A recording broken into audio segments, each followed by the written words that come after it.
భద్రతగా ఉండాల్సిన కంచే చేను మేసింది. 3 సంవత్సరాలుగా ఈ తాళికి అర్థం తెలియకుండా నేను వేసుకున్నాను. నా మెళ్ళో ఈ తాళి ఉంచమంటారో వద్దంటారో ఈ రాజ్యాంగం బదులు చెప్పాలి. బదులు చెప్పే తీరాలి. నాకు న్యాయం కావాలి. Excuse me your honour, on what basis did you file charge against the government?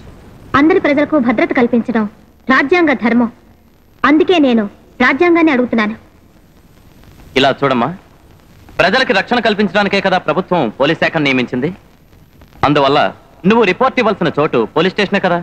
3 సంవత్సరాలుగా నా భర్త కనిపించడం లేదు. మరెక్కడైనా కనిపించకపోతే పోలీస్ స్టేషన్ లో కంప్లైంట్ ఇచ్చేదాన్ని. కానీ పోలీస్ స్టేషన్ లోనే మాయమైతే ఎవరికి సార్ కంప్లైంట్ ఇవ్వాలి? పోలీస్ స్టేషన్ తో నీ పని పూర్తి కాదమ్మా. పైన కమిషనర్ ఉన్నారు, ఐజీ ఉన్నారు, కలెక్టర్ ఉన్నారు.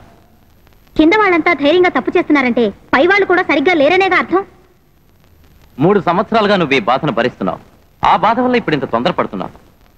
నీకో సంగతి తెలుసా? పోలీస్ డిపార్ట్మెంట్ చేసే అన్ని తప్పులకి ప్రభుత్వాన్ని నిందించకూడదు.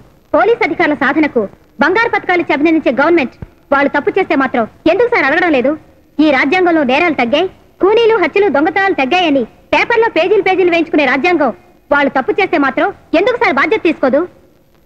యువర్ ఆనర్, ఈ న్యాయస్థానంలో తప్పు చేసిన వాళ్ళకి శిక్ష పడుతుంది, బాధించబడిన వారికి న్యాయం జరుగుతుందని ప్రజలు నమ్ముతున్నారు. లేని వాళ్ళు ఉన్నవాళ్లు, అయిన వాళ్ళు పరాయి వాళ్ళని వ్యత్యాసం తెలియకూడదని న్యాయదేవత కళ్ళకు గంతలు కట్టిపెట్టారని ప్రజలు నమ్ముతున్నారు. ఆ నమ్మకంతోనే నేను అడుగుతున్నాను. నా భర్త ఏమయ్యారో నాకు తెలియాలి. నేను సుమంగళలో కాను తెలుసుకోవాలి.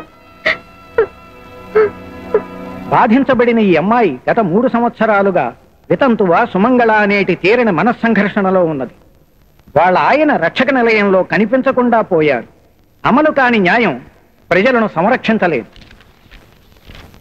ఇటువంటి సంఘటన జరిగినందుకు ఈ న్యాయస్థానం గవర్నమెంట్కు తన ఆక్షేపణ తెలియపరుస్తూ 6 వారాలలోగా ఆమె భర్తను కోర్టులో అప్పగించవలసిందిగా ఈ న్యాయస్థానం శాసిస్తోంది.